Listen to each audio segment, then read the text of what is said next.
याद कीजिए पिछले दिनों की वो तस्वीर जिसमें बांग्लादेश के केयर टेकर मोहम्मद यूनुस ने अपने मेहमान पाकिस्तान के जनरल को गिफ्ट में किताब दी, जिसके कवर पर बने नक्शे में भारत के कुछ हिस्सों को, भारत के नॉर्थ ईस्ट के हिस्सों को बांग्लादेश में शामिल हुआ दर्शाया गया था।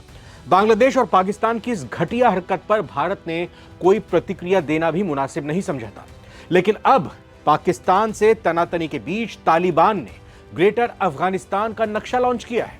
इस नक्शे में पाकिस्तान के कई हिस्सों को अफगानिस्तान में दिखाया गया है। तालिबान शुरू से अफगानिस्तान और पाकिस्तान के बीच आधिकारिक सीमा रेखा ड्यूरेंट लाइन को मान्यता नहीं देता है, वो मानता नहीं इसको। हाल ही में दोनों पक्षों के बीच सीमा पर जो झड़पें हुई उसका कारण भी यही बताया जा रहा है। तालिबान का यह दावा है कि अफगानिस्तान ड्यूरेंट लाइन के उस पार भी है, इस पार तो है ही। वो खैबर पख्तूनख्वा सूबे के बहुत बड़े हिस्से के अलावा पाकिस्तान के कई पश्तून बाहुल्य इलाकों को अफगानिस्तान का हिस्सा बताते हैं। बात इसी पर होगी। नमस्कार, आप नवभारत टाइम्स देख रहे हैं, मैं रविंद्र सिंह आपके साथ। तो पाकिस्तान और अफगानिस्तान के बीच संघर्ष के बाद युद्ध विराम तो हो गया, लेकिन दोनों देशों के बीच तनाव कम नहीं हो रहा। पाकिस्तान और तालिबान के बीच जो युद्ध हुआ उसके बाद अब ग्रेटर अफगानिस्तान के नक्शे ने टेंशन बढ़ा दी है पाकिस्तान की। हाल ही में अफगानिस्तान में अल मदरसा अल असरिया के स्टूडेंट्स ने तालिबान के उप मंत्री मोहम्मद नबी उमारी को गिफ्ट दिया।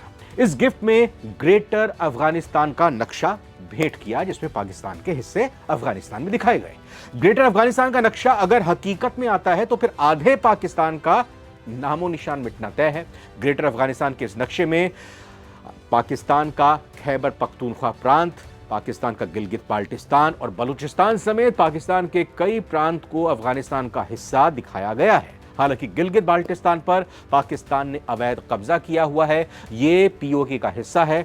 नक्शे के सामने आना एक तरह से युद्ध के शुरू होने का संकेत भी हो सकता है, क्योंकि अब तक अफगान ग्रेटर अफगानिस्तान केवल सपना देख रहा था, लेकिन नई पीढ़ी के छात्र यानी अफगानिस्तान की जो नई पीढ़ी के छात्र हैं उस नक्शे के साथ वो सामने आए हैं। इस नक्शे को उन्होंने तालिबान के मंत्री को गिफ्ट किया है, यानी उनकी अपनी इच्छा उन्होंने जाहिर की है। ऐसे में यह अनुमान जताया जा रहा है कि अफगानिस्तान की जो यंग जनरेशन है, जो जेनजी है, वो असल में चाहती है कि पाकिस्तान के हिस्से वाले जो हिस्से हैं, जो इलाके हैं, वो अफगानिस्तान में आने चाहिए, ग्रेटर अफगानिस्तान बनना चाहिए। ग्रेटर अफगानिस्तान से विवाद बढ़ना निश्चित है, क्योंकि ग्रेटर अफगानिस्तान कहिए या पश्तूनिस्तान कहिए, इसकी कहानी काफ़ी लंबे समय से चली आ रही है। अफगानिस्तान के मन में ये कई सालों से एक कहें कि कसक रही है कि अपने इन इलाकों को पाकिस्तान से छीन लें।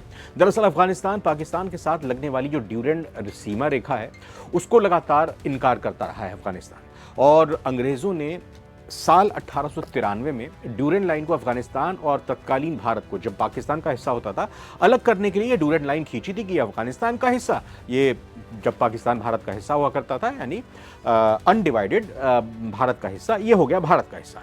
लेकिन अफगानों ने हमेशा से इस ड्यूरेंट लाइन का विरोध किया, और अफगान राष्ट्रवादी उन पश्तून बाहुल्य क्षेत्रों पर दावा करते हैं जो अब पाकिस्तान का हिस्सा है। मतलब ये पाकिस्तान के हिस्से में भी अभी पश्तून रहते हैं, अफगानिस्तान के इस हिस्से में तो पश्तून रहते ही हैं, और इसीलिए ये कहना है कि भाई पश्तूनों को अलग अलग क्यों कर दिया। ये एक रिपोर्ट आई है अफगान मीडिया के हवाले से। इस रिपोर्ट के मुताबिक खोस्त समारोह जो ये कार्यक्रम हुआ जिसमें गिफ्ट दिया गया, इसमें तालिबान के उपमंत्री वहाँ पहुँचे, उनको पाकिस्तान के कटे हुए हिस्से को दर्शाया गया, अफगानिस्तान को बड़े रूप में पेश किया गया, जिसमें ग्रेटर अफगानिस्तान का नक्शा भेंट किया गया, उपहार दिया गया। पिछले हफ्ते खोस्त प्रांत में ये समारोह हुआ था।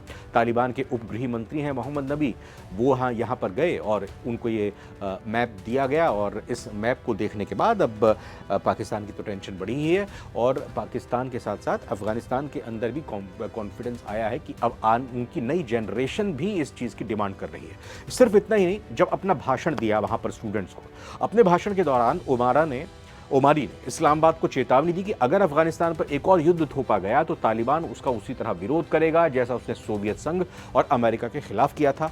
खोस्त तकनीकी और व्यावसायिक संस्थान के स्नातकों के लिए आयोजित इस कार्यक्रम में 18 साल से कम उम्र के बच्चों ने सैन्य शैली की वर्दी पहनी हुई थी, यानी कि बिल्कुल दर्शा रहे थे अफगानिस्तान की रवानगी को, अफगानिस्तान के खून को।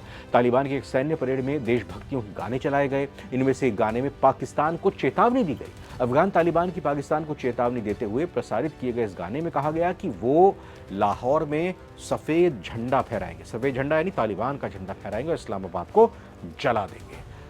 आपका क्या मानना है कि भारत के लिए मुश्किल खड़ी करने वाला पाकिस्तान अभी चारों तरफ से जिस तरह से मुसीबत में फंसा हुआ है, तालिबान से क्या उपार पा पाएगा? जवाब जरूर दीजिएगा। फिलहाल इस वीडियो में इतना ही। नमस्कार।